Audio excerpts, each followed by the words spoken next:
नमस्ते। आइए इस वीडियो में स्टार्ट करते हैं class 12 chemistry chapter first the solid state के इंट्रोडक्शन।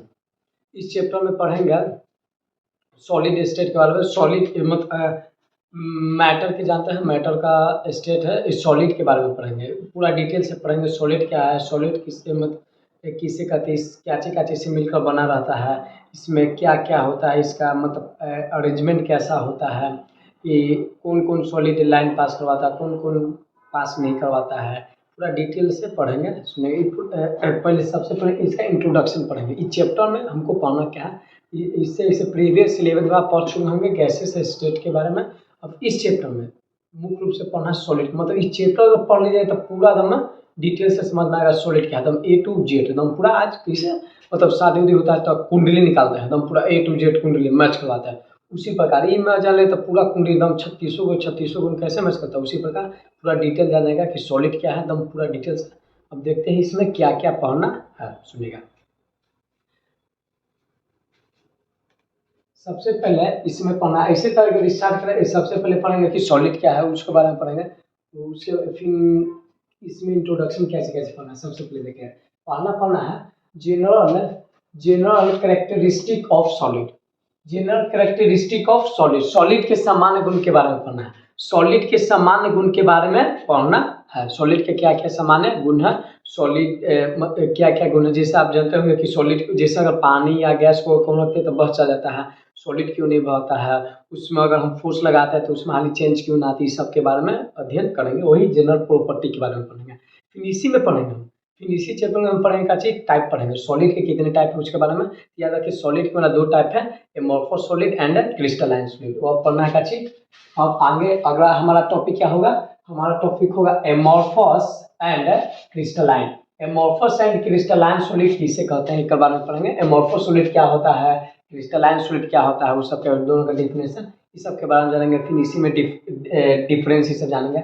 फिर इसके बाद अध्ययन करने के बाद पढ़ने के बाद हम जो क्रिस्टलाइन सॉलिड पढ़ेंगे, फिर हमारा अगला टॉपिक क्या होगा इसी चैप्टर में हम क्रिस्टलाइन टॉपिक पढ़ेंगे। उसका फिर पढ़ेंगे classification of crystalline solid. Classification of crystalline solid, फिर जो हम क्रिस्टलाइन सॉलिड पढ़ेंगे उसको फिर क्लासीफाई करेंगे, उसको फिर बांटेंगे कि कितने कितने कितने सॉलिड में बटा हुआ है। यहाँ पे मतलब इस चैप्टर में टॉपिक बाय टॉपिक पढ़ेंगे, सब टॉपिक बाय टॉपिक पढ़ेंगे, एनसीईआरटी के लाइन बाय लाइन पढ़ेंगे। अब आएंगे, अब ये हो गया। फिर आगे पढ़ेंगे crystalline classification of crystalline solid पढ़ेंगे। उसके बाद अगला मेरा टॉपिक आता है इस चैप्टर में, हमारा आता है क्रिस्टल लैटिस। क्रिस्टल लैटिस क्या होता है, किससे कहते हैं, एंड यूनिट सेल क्या होता है उसके बारे में अध्ययन करेंगे। क्रिस्टल लैटिस क्या होता है एंड यूनिट सेल क्या होता है, क्रिस्टल लैटिस के बारे में पढ़ेंगे। क्रिस्टल लैटिस बनता कैसा है, क्रिस्टल लैटिस कितने टाइप का होता है, यूनिट सेल किसे कहते हैं, यूनिट सेल कितने टाइप होता है। देखिए अभी ये थी मतलब लग रहा है कि खाली बोर्ड पे लिख दिया गया है, नाम उम है, ठीक है। जैसे अगर टॉपिक स्टार्ट हो उसका डिफिनेशन आएगा। ये सब जितना अगर टॉपिक जितना अगर लिखा हुआ देख रहे हो सब का चीज सॉलिड से ही, सॉलिड के बारे में पढ़ना है। सब गुण है प्रॉपर्टी उसके बारे में पढ़ना है। इस सब के बारे में जान लीजिए, समझ एक तरह से कुंडली सब के बारे में जान जाएगा, सॉलिड के बारे में जान जाएगा। कहूँ कुछ हो जाएगा, कहूँ मैच करवा दीजिएगा, फटाक से शादी करवा दीजिएगा। और उससे मतलब कहूँ अगर सॉलिड के बारे में आएगा कुछ आएगा बता दीजिएगा। आगे टॉपिक इसके पढ़ने के बाद हमको क्या पढ़ना है इसी चैप्टर में देखेंगे। फिर पढ़ना है number of atoms, number of atoms present in a unit cell, याद रखिएगा। फिर हम पढ़ेंगे का चीज जो यूनिट सेल होगा, यूनिट सेल किसे कहते हैं, पढ़ने के बाद यूनिट सेल में कितना एटम प्रेजेंट है। जैसे थोड़ा सा समझने के लिए हम बोल सकते हैं क्या होगा, इस चैप्टर पढ़ेंगे कि सॉलिड जो ना, अगर सॉलिड का सबसे छोटा टुकड़ा समझने के लिए बोल सकते हैं यूनिट सेल मान लें। क्यों, क्योंकि चैप्टर में छोटा छोटा यूनिट मिलकर का क्रिस्टल लैटिस बनता है, वही क्रिस्टल लैटिस यानी क्रिस्टलाइन सॉलिड। इस चैप्टर में और याद रखिएगा मुख्य रूप से अगर हम सॉलिड पढ़ेंगे एमोर्फस सॉलिड एंड का क्रिस्टलाइन सॉलिड, बट मुख्य रूप से का पढ़ेंगे क्रिस्टलाइन सॉलिड के बारे में पढ़ेंगे। क्रिस्टल लैटिस बोल देना कि क्रिस्टलाइन सॉलिड समझिएगा। चलेगा आगे पढ़ना है।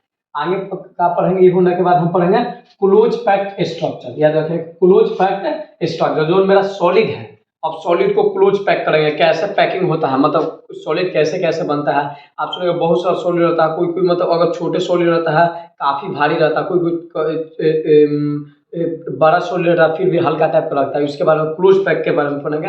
जो मेरा सॉलिड है वो जांची से मिलकर बना है, जैसे जैसे कॉन्स्टिट्यूएंट पार्टिकल से मिलकर बना है उसका पैकिंग के बारे में उसके बारे में पढ़ें। फिर इसी के क्लोज पैक के स्ट्रक्चर का ही इसमें आता है व्हाइट के बारे में पढ़ेंगे। वाइड एंड कोऑर्डिनेशन नंबर के बारे में पढ़ेंगे। इसका टॉपिक इस सब टॉपिक हो जाएगा।